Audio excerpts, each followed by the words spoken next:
Hello, and welcome to Semantic Reactions, the official podcast of the Institute of General Semantics.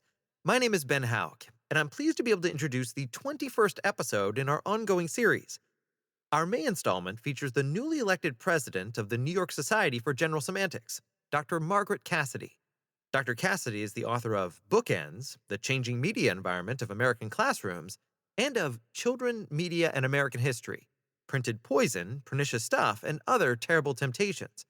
She is also professor and chair of the Department of Communication at Adelphi University, and is a past president of the New York State Communication Association and the Media Ecology Association.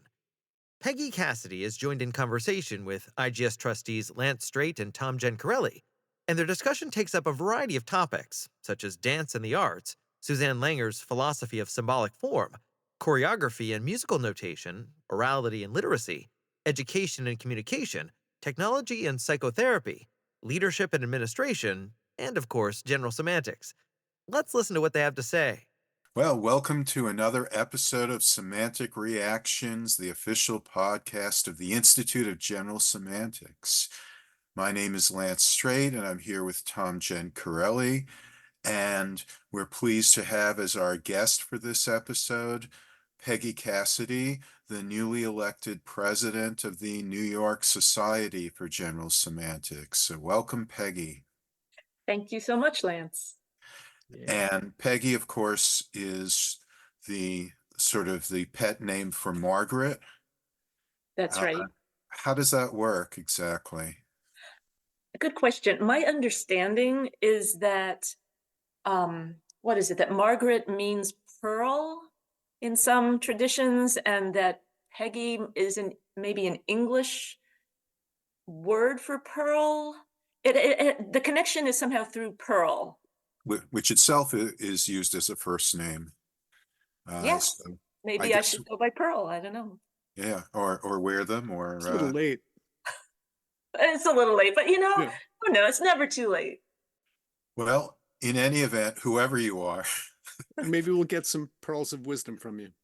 I think we can count on that. Well, Peggy, so why don't we go back to, first of all, that you are a professor of communication at Adelphi University, where you're also the department chair. And for folks not familiar with it, Adelphi University is out on Long Island. Was that Garden City? Yeah. And is that where you grew up? I know Thom's from Long Island. I'm from that island, although technically Queens, we always thought of Long Island as Nassau and Suffolk rather than Brooklyn and Queens. But where did you grow up?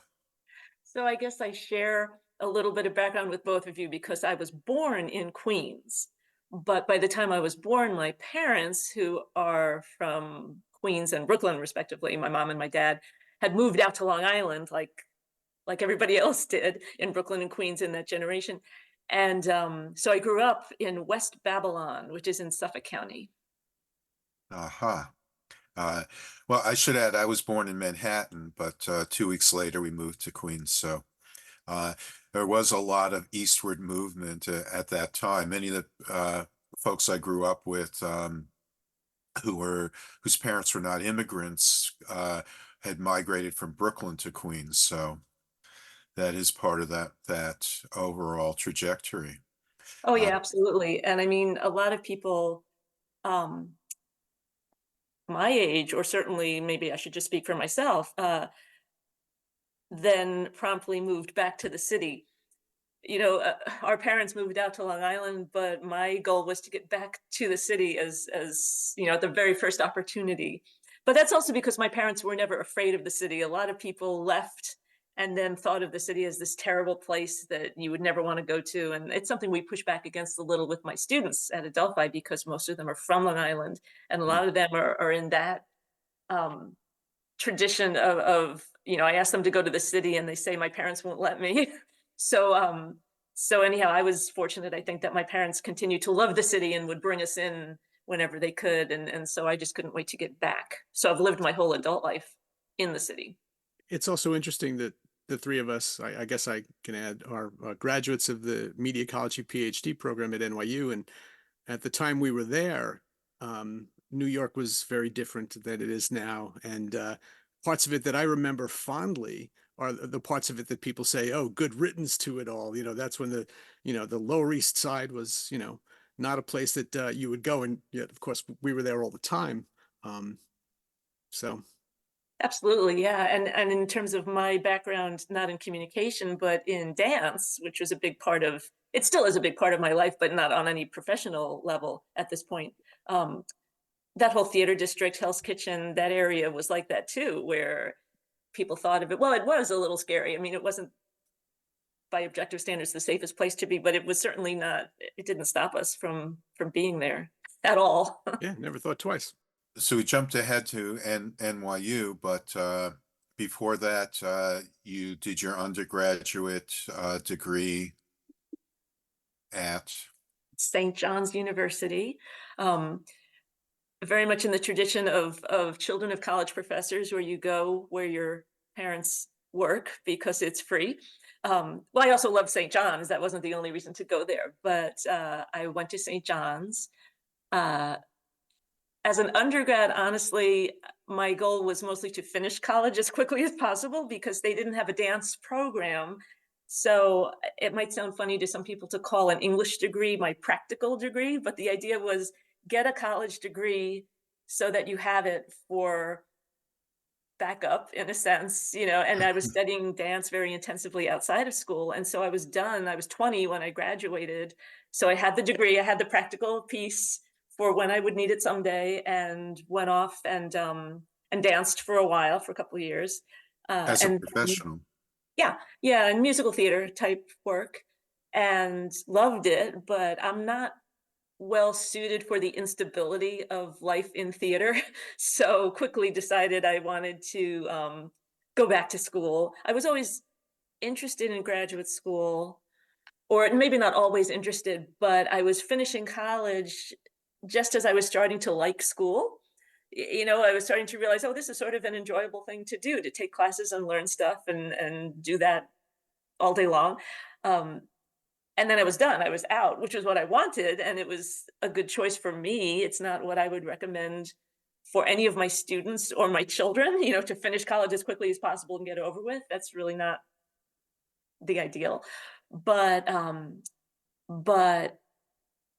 I knew I was interested in communication in some way. I wasn't really sure how or why. And so when I started thinking about graduate school, communication was the choice for me. And that's what landed me at Fordham, which is where I met Lance. And I was a graduate assistant, so I was around the department all the time. And Lance, you were probably a brand new assistant professor, right? Yes. I mean, you were new. Yeah. And I could have this memory completely wrong, but I remember the conversation. I believe it was at the Xerox machine, which is really irrelevant, but I remember the conversation where Lance asked me if I had ever thought about getting a PhD. And honestly, I hadn't really been giving it any thought. I didn't know what I wanted to do with any graduate degree, a master's or otherwise. I was just in graduate school and wasn't thinking that much farther ahead. And so Lance mentioned this PhD, this doctoral program at NYU called Media Ecology. And I thought, oh yeah, that could be fun. And so the next year I was in the program at NYU. You said your parents were both academics? Yeah. My dad is a retired classics professor who spent his whole career at St. John's in and out of teaching and administration, back to teaching.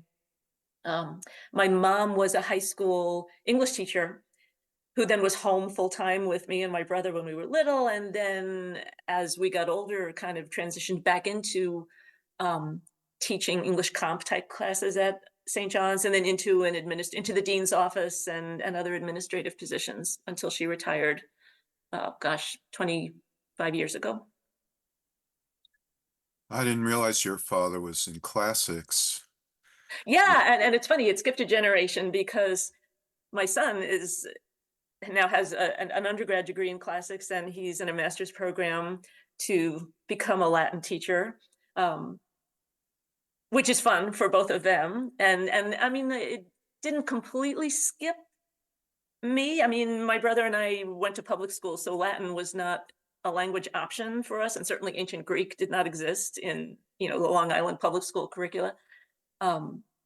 But through media ecology, actually, I took an interest in all kinds of things to do with ancient civilizations, because obviously all the orality literacy studies center on the origins of writing, right? And then you get into talking about ancient epic and its origins in oral traditions. And so anyhow, all of that has created lots of interesting conversations with the Which younger is and older generations. which is what, jogging my memory now, if I remember correctly, when you just thought about applying for the doctorate at NYU, didn't you work with Ed Wachtell and did a study on the Homeric epics? Was that it? Yes, I did a paper in the master's program essentially on orality and literacy and the Homeric epics. And I also did a paper at Fordham, which became, in the first year of the doctoral program at NYU, you have to do what was called, at least in my time, it was called the media history paper. I think it was called the Mhm. media history paper. Yes. Well, the one where you pick any technology and explore its unintended impact. And I had done a paper at Fordham on music notation, which became my media history paper, um, which became my first conference paper, which was again Lance, who in your very Lance way had said, "Oh, there's this conference called the New York State." Actually, what was it called at the time? The New York State Speech Communication Association, and then we dropped the word speech at some point. But it was that great first conference kind of place to go. So that was my first conference presentation. I don't think I ever published that paper anywhere. I thought I did, actually, and it turns out I hadn't. I submitted it to a journal years ago and then never did the revisions. And then just a couple of years ago, thought, wait, what happened to that paper? Did I publish it or not? And anyway, I hadn't. It's always et cetera. As always, et cetera. But yeah, that's it. It's interesting to see that connection and that early connection then with language, an interest in different languages and how they change, and also with other kinds of codes or symbol systems, and how they make a difference as well. Sure. I never, up to now, have not pursued it in any academic setting, but I was always interested at NYU in the difference between discursive and non-discursive symbolic forms, and coming in from a dance background, and a little bit of a music background. There's so much to think about different forms of expression, and I'm looking at Thom here on this Zoom meeting, and the musician and songwriter, and Lance the poet, and why we choose one form over another at any given moment when we have something to express, or what we can do better in one form than in another. That's always been really interesting to me. And just for folks who are not familiar with those terms, discursive and presentational and non-discursive, they come from the philosopher Suzanne Langer, and they refer to discursive refers to digital type codes like language, and both written and spoken language and mathematics, and presentational non-discursive forms are just about everything else, everything related to the arts, particularly images, music, dance. Langer really went into all of the different art forms ultimately, and how each has their own particular way of making meaning and making reference, particularly to feeling and emotion, as opposed to more, say, cognitive or conceptual kinds of meanings. And of course, Actually, nonverbal. sorry, I was going to say nonverbal communication is part of the presentational, where the term came from, I think, for her. And poetry is the sticking point, right? Poetry doesn't fit. Poetry is discursive but presentational. It's right, Well, verbal language, but in a presentational form or way. well, the form is presentational, but I mean, the form is, I'm sorry, discursive. That is, the code is discursive, but it's only, it has the potential.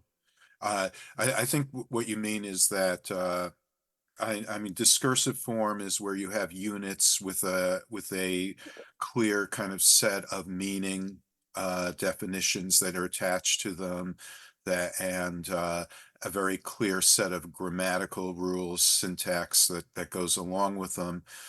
Where presentational is more kind of continuous and less less divisible into separate units. So language is that way, but what language has and what discursive forms have that presentational forms don't is a sense of the true and the false, or propositional quality, but not everything that you create through discursive forms would be propositional. You can still be uh, you can still be artistic with discursive forms, but the form itself is discursive. So that's her poetry. But also she mentions myth and as another example. Story narratives are not propositional, but they are composed discursively. Um, it's hard to say. I don't know. I think, Peggy, you might differ with this, whether you can have a narrative that's only in dance, whether you could really tell a story that is only nonverbal, only through gesture and movement. It's a good question. I'm not sure if this exactly answers the question, but my first thought is that if you think about trying to actually tell a story, like the Three Little Pigs or whatever you want to tell, you could pick something more serious than that too. Well, Swan Lake. actually, it's a pretty serious story, right? Some bad things happen.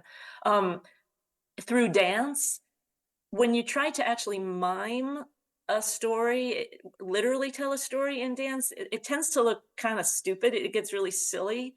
Um, you're typically better off. I think choreographers are better off uh, creating things that try to give the essence of something, or to when you think about a ballet that Sleeping Beauty or something that's based on an actual, not true story, but a story. Um, the choreography is not telling a plot. It's not conveying a plot line so much as it's trying to sort of capture that plot that you have to know through some other means, either through, if it's an opera, through the lyrics, or through the story that this thing is based on. I think it's hard to tell any literal story without it getting very dumb in choreographic form. Mm-hmm. But for capturing emotion, I mean, I don't know what's better. This isn't a competition, so Thom, it can be music, it can be a song, it can be a song with lyrics. But I'm thinking back when you mentioned emotion a couple minutes ago.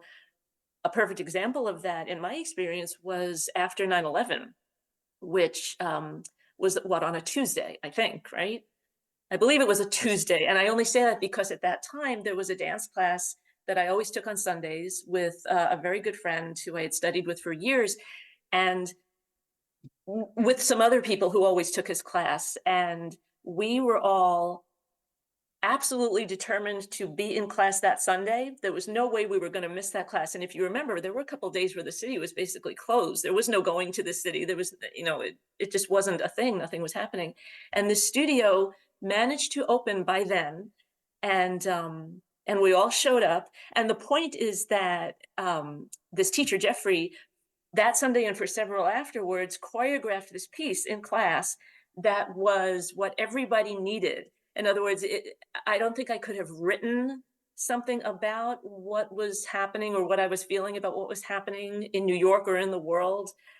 But the act of learning and in a sense performing only in class, that choreography, which was to a wonderful choice of song. It was Sting's Fields of Gold, but not the Sting recording. It was an Eva Cassidy recording that's just beautiful. Anyway, it was just the perfect choice for that moment in terms of how to feel and express very complicated emotions that that I don't think other symbolic forms would have served well for me. Can you talk about what he choreographed? Like, you know, Yeah. I mean, the idea of thinking in choreography, thinking in movement and motion and the body, you know, that's a form of writing, right? But Yeah, absolutely. I mean, I'm trying to remember. I do remember this choreography. I have a weird memory for there's something about you know, can't remember what I wore yesterday, but choreography from like 30 years ago. I could get up and do it, but maybe in a podcast that's not going to make any sense. Um, it was this beautiful kind of lyrical, very sort of flowing, sort of grieving, but sort of um, not entirely sad. I remember Jeffrey on that day saying something about having watched, we were all glued to the TV that week and, Oh, yeah. um, just watching things played and replayed and replayed, but also seeing New York coming out for each other, all the ways that people helped each other. And I remember him saying, my heart is full, um, in spite of all the grief that he and everyone else were feeling. And that's kind of what the choreography captured. Uh, it was sad, but it wasn't crushingly so, if that makes any sense. yeah, I guess, you know, my question, and again, maybe this doesn't play for a podcast either. I can't think about I have a very hard time wrapping my mind around the idea of structuring movements and where would I start and you know, on what basis, what foundation. But yet, you know, it obviously is a communicative form in the presentational mode and fascinating stuff to just say, yeah, but I couldn't imagine doing it because I don't know how. I don't know where to start. Yeah, and honestly, neither do I. I'm a terrible choreographer. I have very little experience in it, and it's not my strength. My strength was always, I will do exactly what you, the choreographer, tell me to do, true to what you want done, and I will love doing that. But I also find it sort of amazing to see what choreographers can do. But to some extent, I think you draw from a sense that certain movements convey certain things fairly, I want to be careful, but fairly universally. Like some things will come across as very powerful or angry or sad or dismissive or submissive. And so for some choreographers, I think they're very aware of either what they think of as universally understood movement or things that are specific to a culture that they're trying to um, pull from when they're composing. You know, this brings to mind the famous quote from Isadora Duncan, if I could tell you what it meant, there would be no point in dancing. Right, exactly. Yeah. Uh, And I and just looked up the etymology just to make sure, and because we can do that while we're on Zoom, and it's writing about dance, right? Yeah.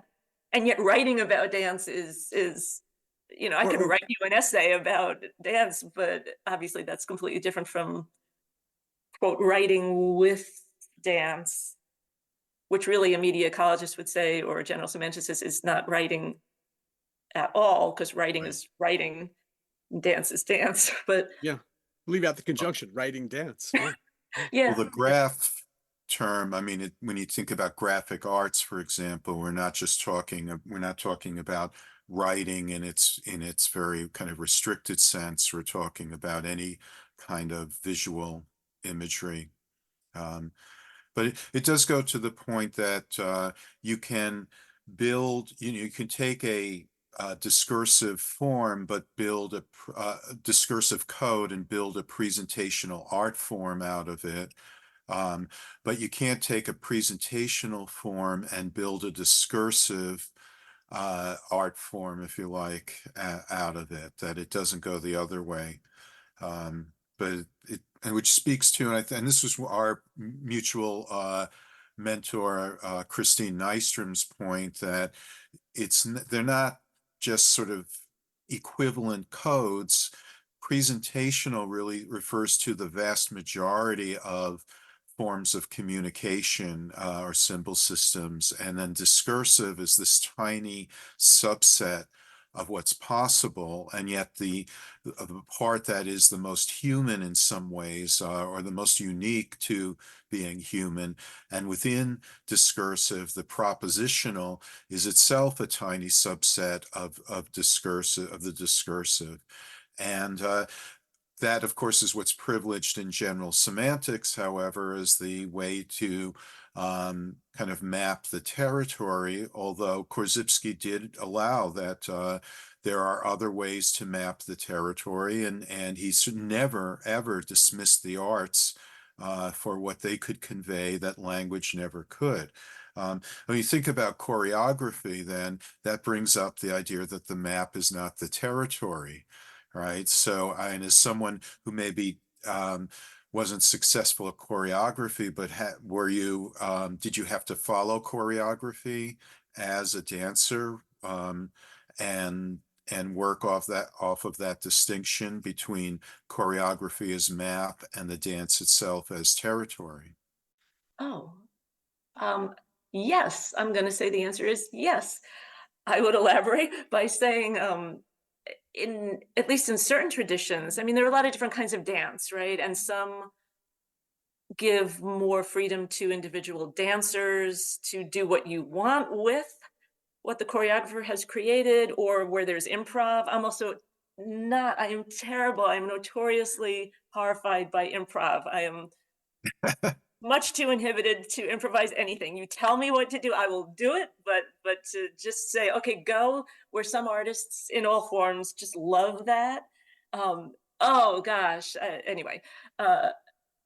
So having said that, certainly in what I did the most of, which was musical theater, that's very scripted in the sense that you really need to, you're expected to do, and you need to do what the choreographer created and told you to do, and you have to stay true to that. And actually that's part of what the job of dance captain is for, which is also something I was always tagged to do, because maybe the control freak in me likes to keep things organized, right? That's maybe my department chair quality too. But when you've got, let's make up a number, 15 people on a stage having to do something, if you start doing what you want to do, first of all, if it's supposed to be synchronized, it's not going to be, but also you're going to create traffic patterns, you're going to hurt people, you're going to knock people over. You have to, in that sense, just from a practical sense, in that particular art form, you have to be expressive within a very specific structure. And then in other cases, it's just that again, some choreographers want dancers to step outside the choreography, but some want their choreography performed. Like, this is what I made, and this is what you're here to do. And that's more what the tradition that I was a part of. That's also because I didn't do a lot of modern dance and postmodern dance in forms that might involve more improvisation. But even with the most elaborate choreography, it's still not the dance. So someone had the dancer, and I guess is there a director? Is that what you call the person It probably who's depends on the context, but in a fully dance setting, like in a musical, you've got a director who's probably different from the choreographer, or it might be the same person. In a dance company of any kind, ballet or modern or whatever, it's probably the same person. It's the choreographer. maybe we're like there are two different things here. The choreography is a written document, and the choreographer is the person who tells you what to do. In a Is that sense, although actually that's an excellent question, because It's a couple thoughts. It's almost more like the choreography is the idea, right? It is the idealized form maybe that's in somebody's head, but there is such a thing as dance notation, but nobody knows it. I mean, if you go to college to major in dance, well, actually, you're not going to learn it anymore. But at one time, if I had gone to college to major in dance, I would have had to take a couple of courses in what's called Laban notation. It was an actual written, sort of like music notation, but to notate dance. I don't know anybody who has ever worked in dance who actually knew it or would know what to do if someone handed them a score. And of course, video has helped. It doesn't capture everything, but mostly people just record their work on video as their way of keeping what they've created. And going back to, if there are questions later, like you're in rehearsal for something and now somebody forgot or people disagree about what happened last time, you could go back to a video to confirm. But so yes, in theory, the choreography could be a written thing that exists somewhere in text form. But as I say, oh boy. Well, okay, wait. So I'm confused now because so dance is something when Langer talks about what is presentational, right? She talks about it being holistic and simultaneous. But of course, music and dance are across time, right? So they're not necessarily simultaneous, although the idea of what they might mean in terms of forms of feeling, you have to experience the whole of the thing before you can make meaning of it, make sense of it. So that's the simultaneous part. But music and dance happen across time. So someone who's a choreographer has in his or her their mind this idea of movement of multiple people through time. And again, this idea of notation is fascinating to me because without it, how do you do this in the first place and communicate it to the people who are going to do the dance? Yes, once you have the film, because film of course came before video. Once you have the film or the video, you have a document of it and everyone can watch it and say, okay, this is what it is, what it was. But how do you make it before that is, without notation? These are excellent questions. And actually, this, as I think about it now, a bazillion years later, maybe this is what attracted me to orality literacy studies in the first place without knowing it. Exactly. It's all in your head. And I'm just thinking as you were talking, Thom, I was thinking of a choreographer I worked for, a guy named Tony Stevens, who was this institution in musical theater, brilliant choreographer. And what was so astonishing about him and working with him was I can remember doing a musical. It was called George M. It's not a very good musical, but a summer stock thing. And as he was choreographing production numbers, big ones with the whole cast and a lot of people who aren't really dancers, they're actors and singers who we call them singers who move, actors who move, he would go person by person and give us our little traffic pattern, 5, 6, 7, 8, like go here, do this, now there. And he would do each person that way. And we would know our part of the traffic on the stage. And then he would say, okay, everybody, let's try it. Let's go slowly, but 5, 6, 7, 8, and off we go. And what was so amazing to me was how it would work. We wouldn't bump into each other. There were no collisions. It would just work. And the idea that his mind could conceive of all of that without any technology or writing system to capture it and hold on to it. It's a lot of memory work. And dancers talk about muscle memory, actually, which is not literally like in your muscles, right? But it really is this. Well, in your whole body, we Yeah, remember, yeah, Edmund Carpenter had the wonderful point that when you say, knowing something by heart, it means with your whole body, not just your head. right. And if anything, Thom, this has to also be true with music, where you're not. A lot of musicians don't read music, right? Or you're not necessarily looking at a score while you're playing. Where if you, in the act of performing, if you think ahead, sometimes there's this panic that sets in of like, I don't know what comes next. And you're better off really not thinking about it, because it, as one whole thing, it will just happen. When that part comes, it will sort of come out of you. But if you're jumping ahead in your mind to the next verse, let's say, or the next phrase, it you can't retrieve it necessarily, but almost a less reflective approach is what's going to get it out of you. For music, it's really the difference between what we would call composition and what we would call improvisation. And the only difference there is that composition is improvising when no one's around to hear it, right? And, putting it all together where there's nobody to say, oh, that sounds terrible. Oh, that's wrong. Ouch, Yeah. Oh, and just to back up for a second to this, so how does it happen if you're not writing it down? As I said, to a large extent, you rely on your assistant. You have a dance captain, you have somebody who you figure out who's the person who remembers things really well. And that's at least one backup to, to hold on to it from one rehearsal to the next, or from one performance to the next. And then there's drift, and that's why you sometimes have to go back and clean it up.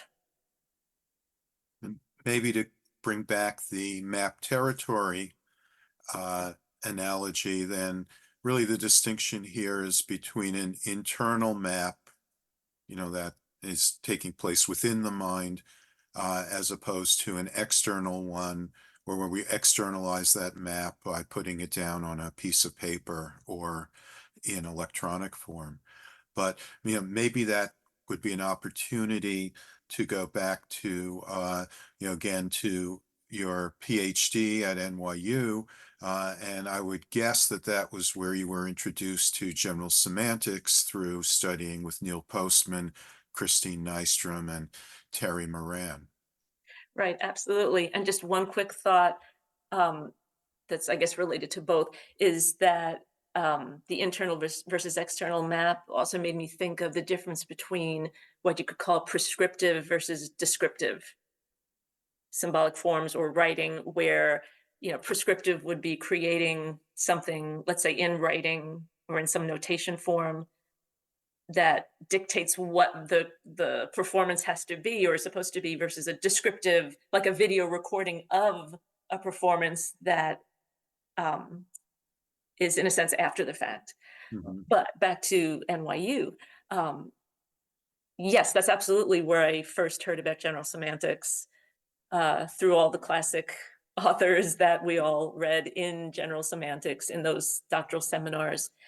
And as a teaching fellow, one of the undergraduate classes that we often taught was essentially a general semantics class. It was called Language, Thought, and Culture, and most of it was general semantics, with a couple other things kind of thrown in at the end, but really it was mostly general semantics. So it was a good opportunity to, right from the beginning of my teaching career, to be thinking about how to bring those ideas to, in this case, undergraduate students, but to people who had never heard them before, which actually I think general semantics is very well suited for, because it has the potential for some very complex and highfalutin thinking and writing and talking and discussing, but the basic ideas are very accessible, I think.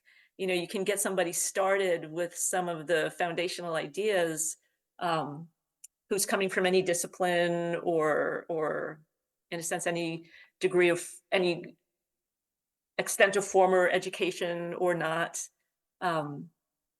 which is something I've always kind of liked about it. And were there particular ideas or aspects of it that that you found particularly memorable, or that made it onto your own personal map? Yeah, one that I particularly like, that I think we would all do better to practice more often, is the adding etc. idea. How many misunderstandings or hurt feelings or arguments or conflicts could we avoid if, when we're encountering another person who we are inclined to judge or criticize, if we try to imagine all of, not even all of, some of the things that we're not taking into account.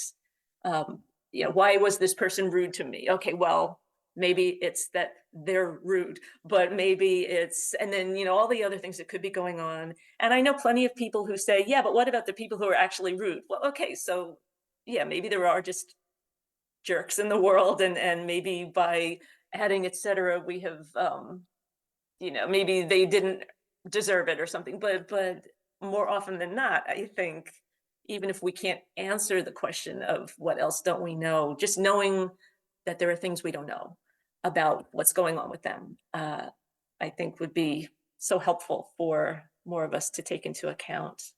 So that's one for sure. I Great.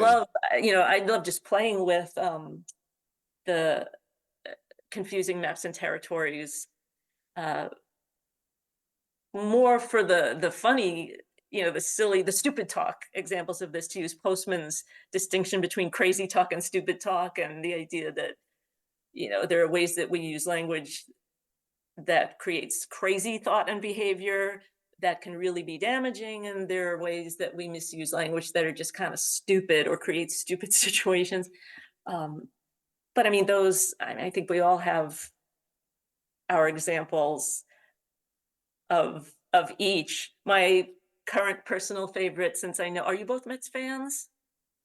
Yeah. Thom's a Mets fan. Okay, yeah, right. So good. So here's an example from Citi Field from some years ago, where so Citi Field has a policy. Maybe you guys know it better than I do, but I believe it's a no backpack policy.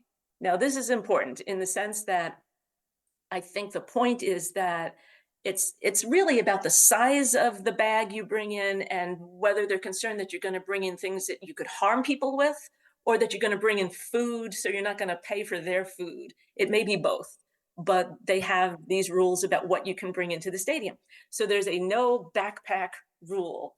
And so one time years ago, when my daughter was, it doesn't matter, she was a kid, maybe 12. She didn't really want to go in the first place because it's her brother who's the Mets fan. But anyway, we're going to Citi Field, and she had what was popular at the time, like a little, I would call, well, what do we call it? I would call it more of a purse or a bag, but not a backpack. But they were popular at the time.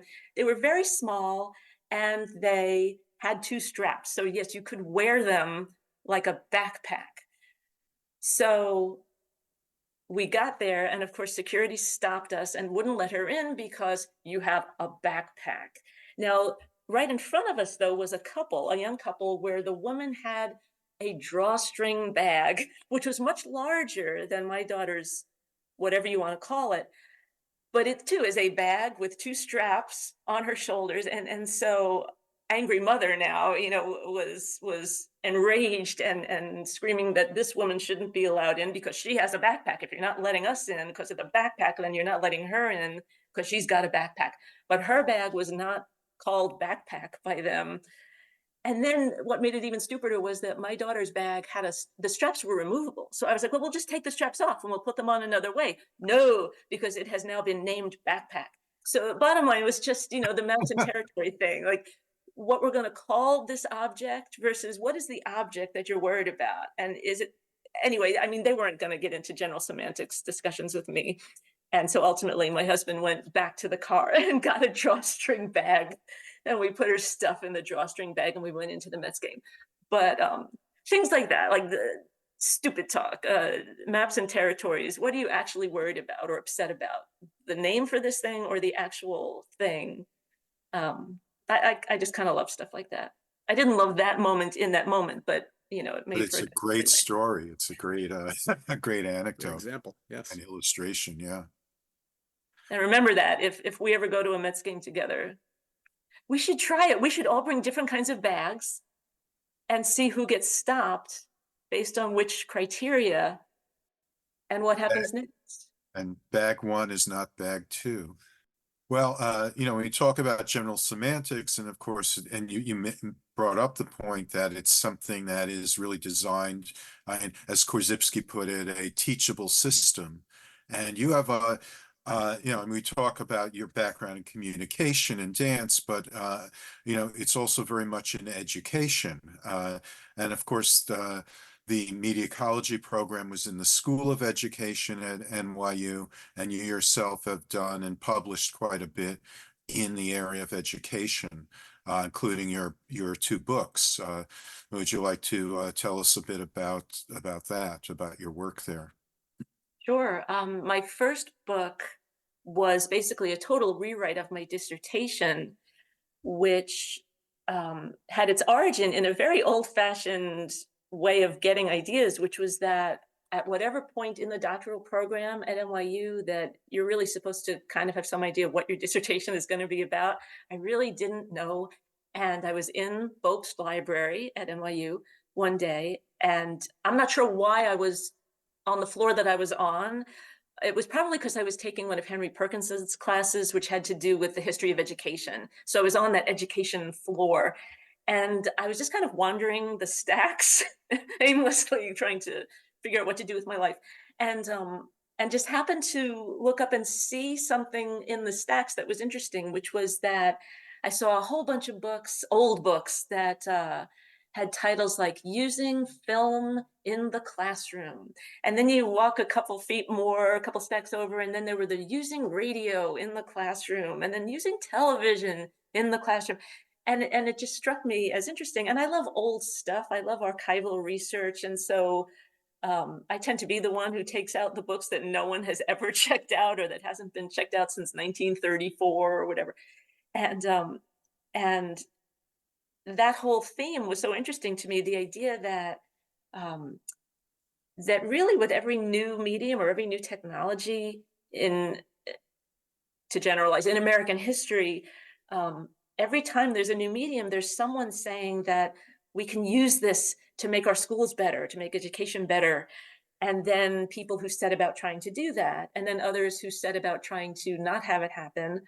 But even when people want it to happen, with very few exceptions, it doesn't really stick. It doesn't work. And so really that's what my dissertation on the first book came to be about was other than things like the blackboard is a really good example of a very successful integration of technology, a new medium into schools. In most cases, it really doesn't work very well. And so partly the work for that book was just to document what do people hope to do with film? What do they hope to do with radio? Even earlier with 19th century, what they called apparatus, educational apparatus, and what happened. And didn't, if it wasn't really integrated, why not? Um, and and there were some very interesting themes that came out that are sort of no-brainers for media ecologists about schools as systems or as environments that are very complex. And then it's not so simple to, or even possible to just take some new thing and introduce it into that system and think that it's just gonna grow or transform something in the way that you want it to, or the way that you're planning to have it happen. So that was quickly, in a nutshell, the first book. And what I find Which always is, happens, with the name of that book is Bookends. Bookends, the changing media environment of American classrooms. And you go up through television and then computer assisted. Yes. Yeah. And the last chapter, that was when? That was the early 2000s. So I always imagined the book, not that I intend ever to do a second edition, but I wanted it to be structured in such a way that um, the last chapter could just become the next history chapter as a new chapter could conceivably be written. So it ended in that, at that point where it was a lot about computers in classrooms, and I mean, the internet was a thing, obviously, the World Wide Web existed, but there were no social media, there were no smartphones. Some people had cell phones, but I think I just got my first, little flip phone around the time that that book was published. So in one sense, that last chapter could be rewritten as a history chapter now, and then we could look at what we're talking about now and how people want to, oh my gosh, I'm not sure, that's so complicated, but what people want to do now with various new media in education. I'm stopping talking because that's a whole Yeah. podcast its own, I think. But And then you did another book to follow up on that?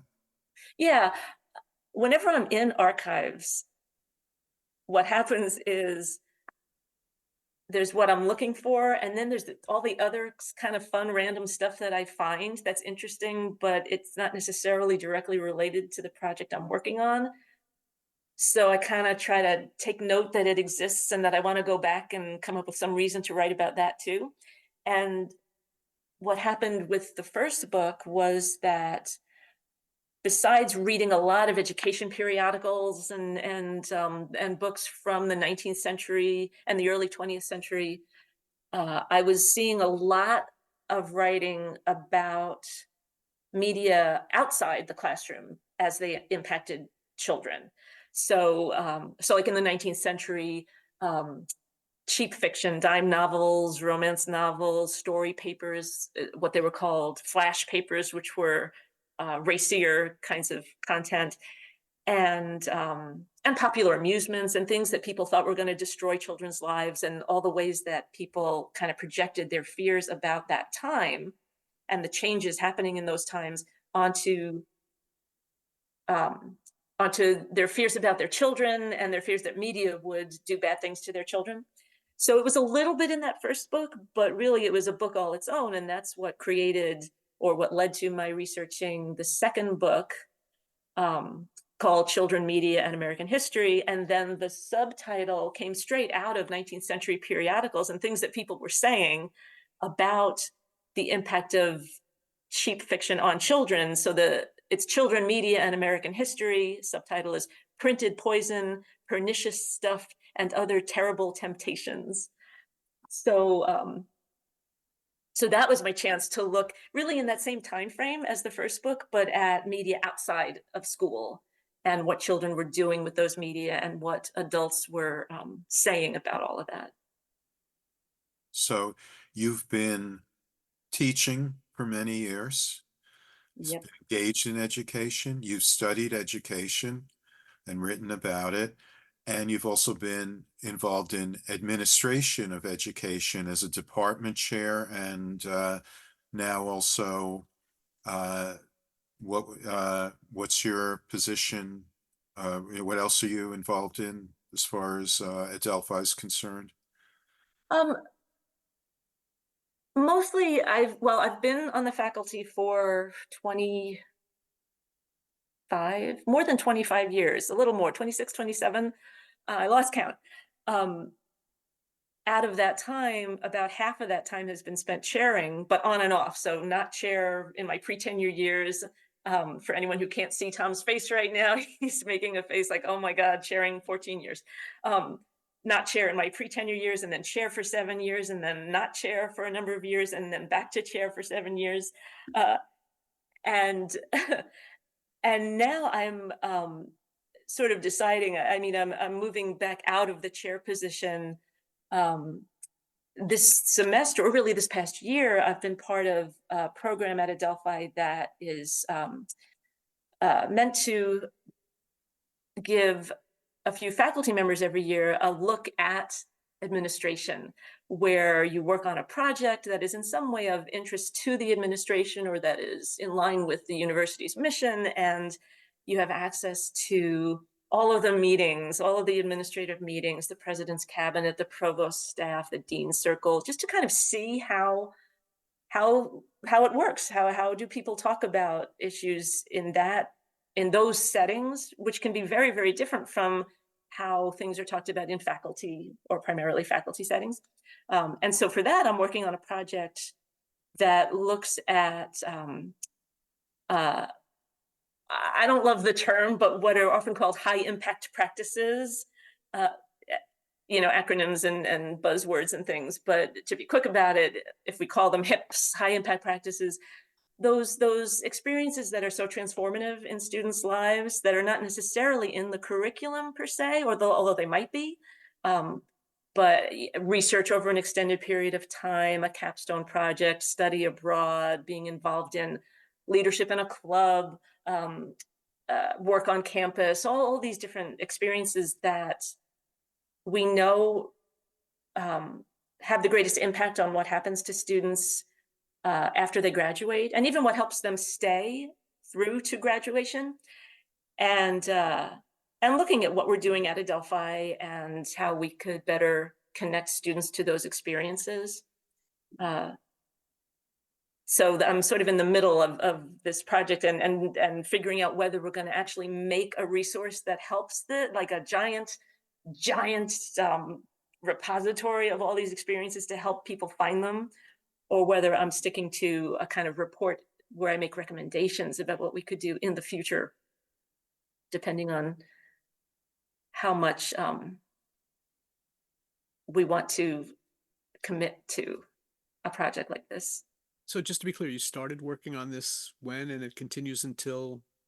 The program is a 1-year thing. Typically, it follows the academic year. This year, it just happened to start a little bit later. So imagine it as a 12-month kind of experience. And then sometimes it produces something that goes on longer after that.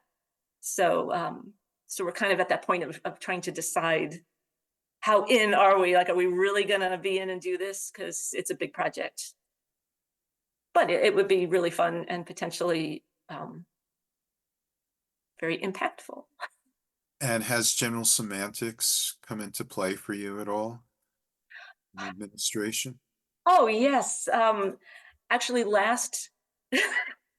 we're all laughing now. Last fall at the IGS, the Institute of General Semantics meeting, I did a presentation on the term student success, because there are a number of terms, frankly, language choices in higher education that are so fraught, I think, but that are just thrown around so casually as though we all know what we mean by them, or we all mean the same thing, or that these are necessarily good things. And so sitting back in some meetings of higher ed administrators, I like to listen for those terms. How are we talking about these things? And what does that mean? Like, I mean, the term student success, what an administrator means by student success could be very different from what a student means.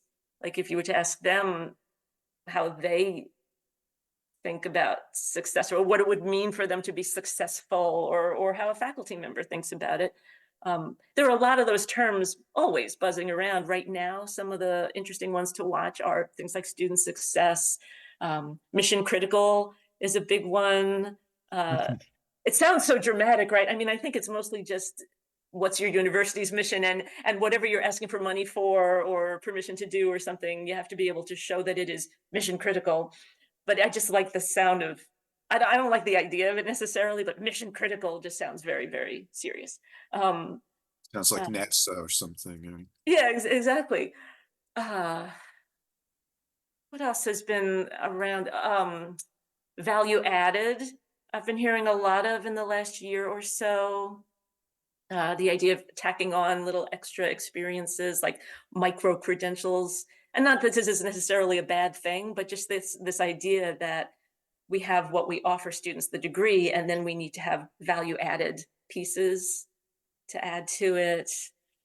Student facing is another one that just Goffman like comes to mind immediately. The idea of front regions and back regions, and the things that we say in certain settings, or the way we talk about something when we are not student facing versus when we are student facing or public facing. So anyhow, yes, general semantics ideas are always kind of swirling in my head, sitting in meetings.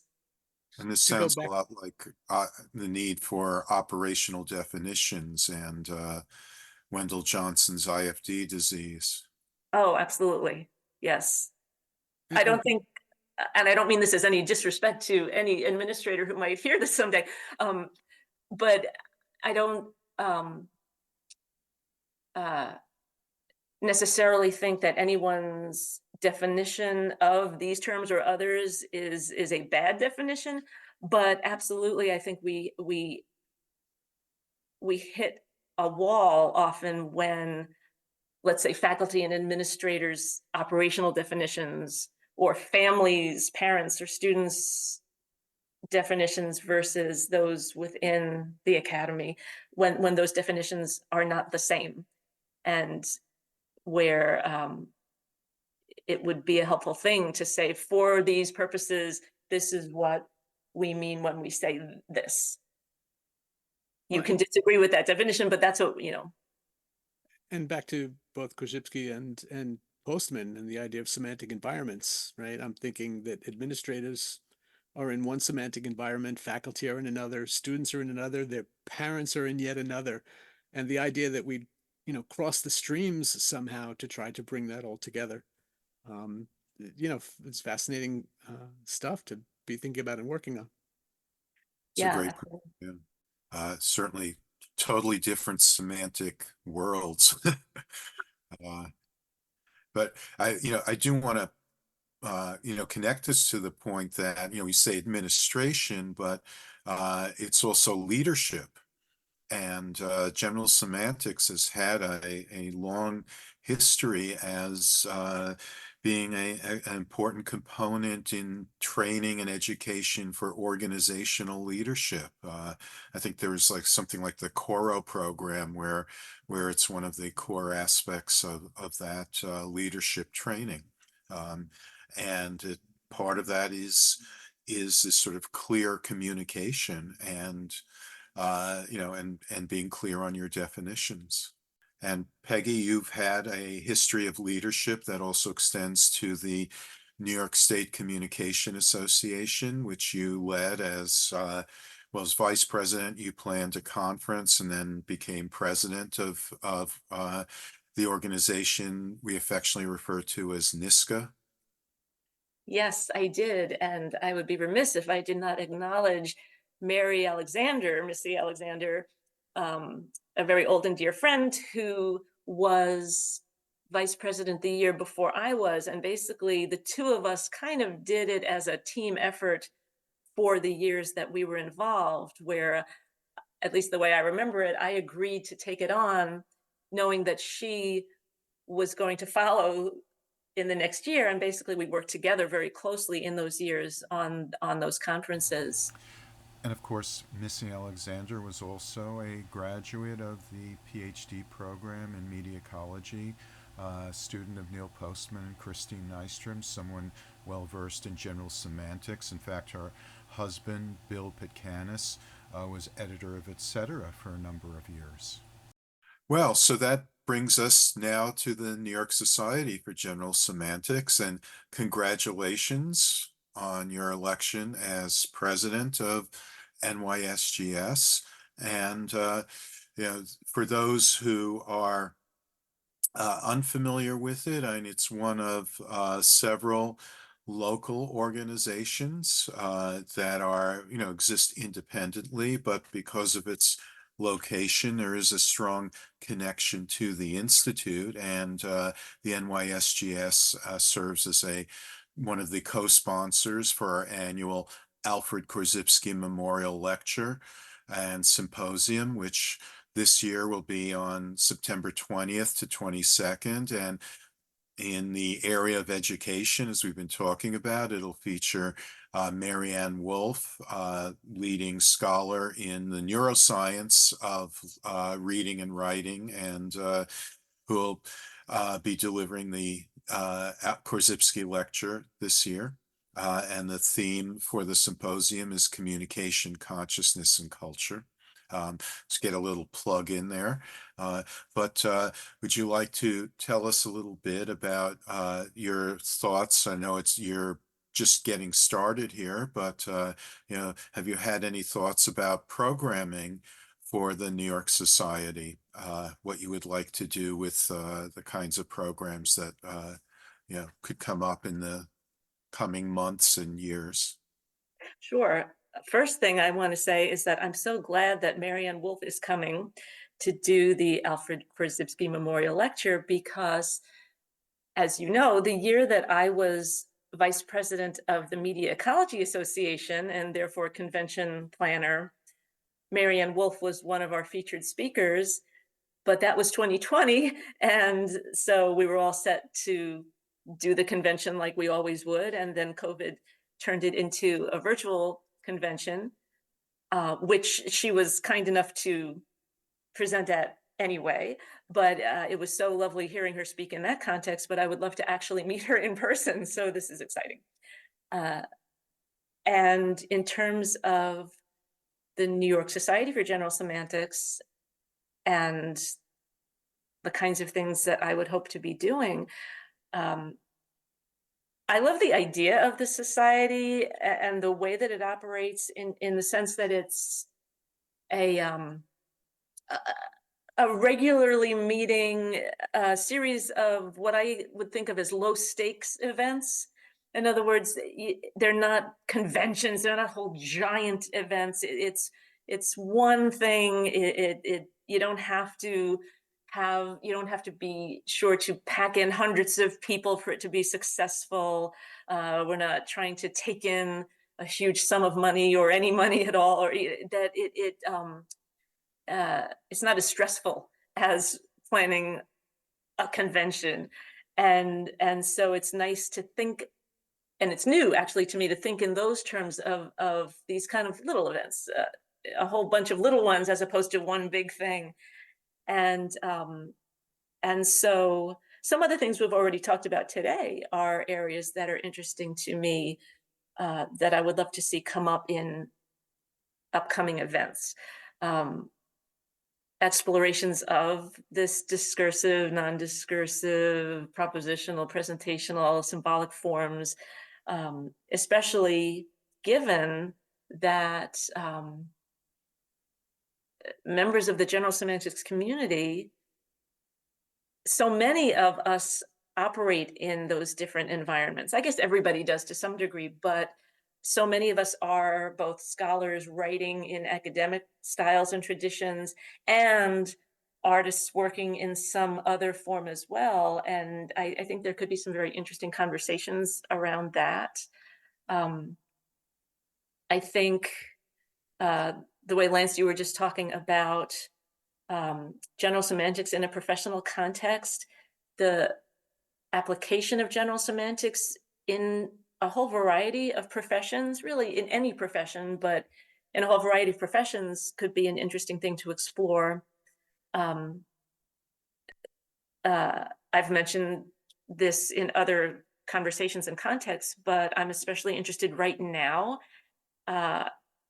in revisiting some of the earlier ideas about general semantics and psychotherapy and the media ecology of psychotherapy, now that AI has become so mainstream that, and people,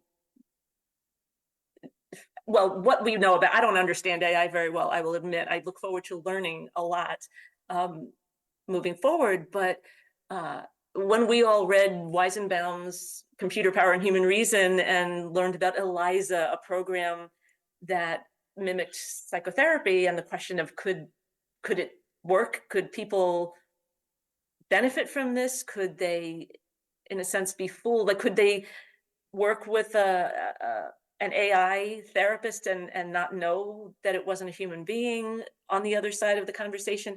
Now, I mean, if you Google it right now, you can find any number of AI therapeutic opportunities. I would love to hear from people in mental health professions about that. And I think that has some very clear general semantics threads to tie in. Just on that topic, I mean, yeah, I mean, there's a long history of general semantics being relevant for therapy, and folks like Albert Ellis and Fritz Perls picking up on general semantics. And then your own connection with Adelphi, which has a very strong psychology department as well, right? Right, absolutely. It's on my list to go upstairs and talk to them about this and see who I might be able to round up to come and talk to us about it. Um, Not just for the AI piece, but for the way that that COVID moved all of psychotherapy online by necessity. And now that we're kind of on the other side of that, now it's more of a choice. But a lot of people on both sides, I think, of the therapeutic experience. I know therapists who, I don't know if I've heard anyone say they prefer conducting those sessions online, but more than I expected will say that they think that it works well, and that in some ways it's even been, actually they have. I have had people say that it has for some patients worked better than in person, which was very surprising to me. But I'd love to hear the reasons why.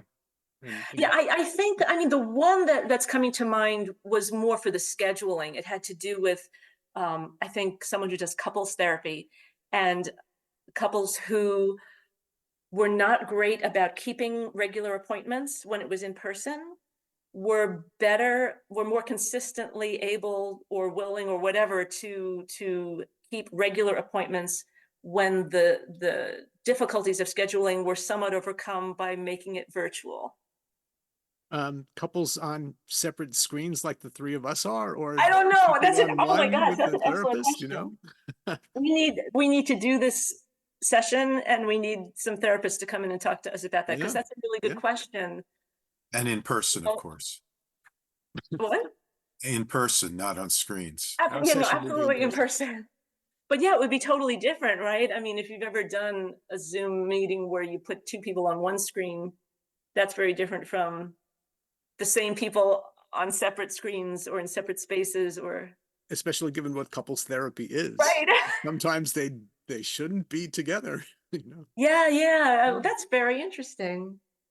Yeah, so I, even more than before, want to do one of those sessions. I also like the way that the NYSGS has kind of a mix of events where there's kind of a variety of panel discussion, and then there'll be a film screening or a book launch or something related to the arts, and then something much more sort of social sciencey. Or, I mean, I kind of like the way things kind of flow from one thing to another, from one approach to another, which I would like to keep doing. So you would do an event on dance? Oh man, that would be so much fun to do. I mean, I would love to do something on the arts, and whether it would be specific to dance or not, I would be open to discussion. That is sort of the joke of, like, and now I'd like to convey this through interpretive dance. Right. Well, and that's what I meant an hour ago when I was saying that very often when you try to literally tell a story through dance, you end up doing this weird pantomime or something that comes out like that joke, the interpretive dance joke, or something that looks like your kindergarten dance recital, which is wonderful when you're 5, but not for more adult attempts at expression. And I realized we did sort of overlook or just kind of fail to note as well that you were in leadership for the Media Ecology Association and had a convention planned to take place at Adelphi when COVID hit and blew that out of the water. And there was, as I recall, some folks were actually just saying don't have the convention at all, but we were able to pivot to hold it online. And you were instrumental in getting that organized. And reinventing Pivot. everything. Pivot is another word that gets used a lot in higher ed, right? Pivot, we're always pivoting. Ever since COVID, it's all about pivot, which is also a term used very often in dance. I mean, pivot is, anyway. Having said that, yes, I was the lucky one who had the 2020 convention. And I remember those meetings, those Zoom meetings very clearly, sitting right here in my living room literally one meeting where we were talking about what do we do? What do we do? Clearly, we can't have this thing in person. And it was that point where it was so terrible in New York, and the ambulances were racing by my building so much that it was drowning out my attempt to speak to the board about what are we going to do. And oh, it was awful. But um, I am absolutely glad that we went ahead. This was so early. I mean, now it's almost hard to remember a time when we weren't all just very Zoom literate. But at that time, most of us really did not know what is a Zoom conference? Like, what's a virtual convention? How would we do it? And in a way, I think that was what was so great about it, was that it was so early that, um, on the one hand, it was hard. There were no models, but on the other hand, there were no expectations. I mean, I really did feel like if we pulled it off in any form at all, that would be enough. and and going in that spirit, it went, all things considered, I think, very well. I remember logging into the first session, the opening session, thinking, okay, here we go. What is this going to be? And I think because people were so hungry for anything, for connection, for some semblance of anything they recognized, people came into it in this wonderful spirit. And actually, media ecologists are so curious about technology and technological change and communicating in different ways that I think people really brought that with them, and so really played along, and so all in all, I mean, I'll let others be the judge of it too, but I think it was good for what it was in that moment. Absolutely. I was glad, for sure. I was glad that we went ahead instead of we could have very easily just given up. And that was definitely on the table, but I'm glad we didn't. In the circles, the professional circles in which we travel, the most immediate conference after the pandemic struck is the Eastern Communication Association. And I'm trying to remember if they even held one, because theirs tends to be the end of March, the beginning of April. And, everything happened at the beginning of March. So I think that yours might have been the initiation. It might have been the first. You broke the ground. We're number one. Yeah, yeah. Well, I think, as a dancer, flexibility is very much at the core of your identity. And you look at your experience, it's actually quite impressive with 14 years as department chair and, in educational administration, and prior experience as president, vice president, president of the New York State Communication Association and the Media Ecology Association. I think all of that bodes very well for what we can expect with your having taken the reins at the New York Society for General Semantics. Well, I certainly hope so. I think this has been a really great episode for us, and really great to talk to you. So I'd like to thank you very much for taking the time out for joining us on this episode of Semantic Reactions, Peggy. Well, thank you for having me. You've been listening to our May 2024 episode of Semantic Reactions, featuring Peggy Cassidy, the newly elected president of the New York Society for General Semantics. If you like what you've heard, or even if you haven't, please consider becoming a member of the Institute of General Semantics, if you're not one already. In addition to supporting our efforts, IGS members receive an annual subscription to our journal, etc., a review of general semantics, access to our online and in-person events, lectures, and seminars, and discounts on the books and audiovisual materials that we sell. Regular membership is only $50 and half off for students. Your membership and any additional donations you care to make will help to support our offerings and activities as we work to bring a measure of sanity to the world. The Institute of General Semantics is a 501c3 nonprofit organization dedicated to research and education on a wide range of topics. They include language and symbols, meaning and perception, communication and representation, media and technology, science and epistemology, creativity, and critical thinking. We are dedicated to making the world a better place through practical strategies for improving our semantic environment, individually and collectively. For more information about the Institute and our activities, And to become a member and supporter of our work, please visit our website at generalsemantics.org. That's General Semantics, one word, .org. And this brings to a close our 21st episode of Semantic Reactions, the official podcast of the Institute of General Semantics. This is Ben Houck, signing off, saying, we hope you'll join us next time. And until then, just remember this simple fact, that the map is not the territory.